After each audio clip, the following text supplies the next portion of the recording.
சிதம்பரம் கோயிலில் அதிக அளவில் பக்தர்கள் அனுமதிக்கப்படுகிறார்களா என்று அறநிலையத்துறைக்கு கேள்வி எழுப்பி தற்போது வழக்கை ஒத்திவைத்திருக்கிறது சென்னை உயர்நீதிமன்றம். சிதம்பரம் கோயிலில் அதிக எண்ணிக்கையில் பக்தர்கள் அனுமதிக்கப்படுகிறார்களா என்ற முக்கியமான கேள்வியை நீதிபதிகள் எழுப்பியிருக்கிறார்கள். அண்மை செய்தியாக பார்த்து வருகிறோம். இது பற்றிய கூடுதல் தகவல்களை வழங்குவதற்காக நம்முடைய சிறப்பு செய்தியாளர் ரமேஷ்குமார் இணைகிறார். ரமேஷ், இந்த வழக்கின் விவரம் என்ன?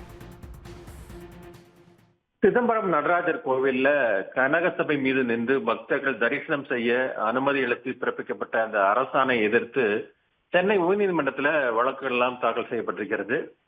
இந்த வழக்கு கடந்த முறை விசாரணைக்கு வந்த போது நடராஜர் கோவில்ல கனகசபை மீது பக்தர்கள் தரிசனம் செய்ய எந்தெந்த நேரத்தில் அனுமதிக்கப்படுவர், என்ன நடைமுறை பின்பற்றப்படும் என்பது குறித்து திட்டத்தை தாக்கல் செய்ய பொது தீட்சிதர்களுக்கு உயர்நீதிமன்றம் உத்தரவிட்டிருந்தது. இந்த நிலையில தான் வழக்குகள் நீதிபதிகள் சுரேஷ்குமார் மற்றும் சவுந்தர் அடங்கிய அமர்வு முன்பு இன்று மீண்டும் விசாரணைக்கு வந்தபோது தீட்சிதர்கள் தரப்புல கனகசபையினுடைய மேற்கு பகுதியிலிருந்து பக்தர்களை தரிசனத்துக்கு அனுமதிக்கலாம் என முடிவெடுத்து கடந்த மார்ச் முதல் அமல்படுத்தப்பட்டு வருவதாகவும் அதிக எண்ணிக்கையில பக்தர்கள் கனகசபை மீது ஏறி சுவாமி தரிசனம் செய்து வருவதாகவும் அவங்க தெரிவித்தார்கள்.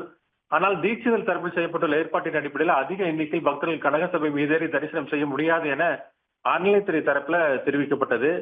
இதையடுத்து அந்த கனகசபையின் மேற்கு பகுதியிலிருந்து பக்தர்கள் தரிசனம் செய்து திரும்ப மேற்கொள்ளப்பட்டுள்ள ஏற்பாடுகளை நேரில் ஆய்வு செய்ய அதிகாரிகள் அடங்கிய குழுவை நியமிக்க இந்து அறநிலையத்துறை ஆணையருக்கு நீதிபதிகள் உத்தரவிட்டிருக்கிறார்கள். இந்த குழுவினர் வார நாள், வார விடுமுறை நாள், விழா நாள் என்ற 3 நாட்கள் நேரில் ஆய்வு செய்து தீட்சிதர்களுடைய தற்போதைய திட்டம் சிறப்பாக செயல்படுகிறதா, அதிக எண்ணிக்கையில பக்தர்கள் கனகசபை மீது ஏறி தரிசனம் செய்ய அனுமதிக்கப்படுகிறார்களா அல்லது பக்தர்கள் இடையூறுகளை சந்திக்கிறார்களா என புகைப்பட ஆதாரங்களோடு ஆகஸ்ட் 20ஆம் தேதிக்குள் அறிக்கை தாக்கல் செய்ய நீதிபதிகள் உத்தரவிட்டிருக்கிறார்கள். வழக்கினுடைய அடுத்த கட்ட விசாரணை என்பது ஆகஸ்ட் 21ஆம் தேதிக்கு ஒத்திவைக்கப்பட்டிருக்கிறது. விவரங்களை பதிவு செய்தமைக்கு நன்றி ரமேஷ்குமார். உடனுக்குடன் செய்திகளை தெரிந்து கொள்ள சன் நியூஸ் பெல் ஐகானை கிளிக் பண்ணுங்க.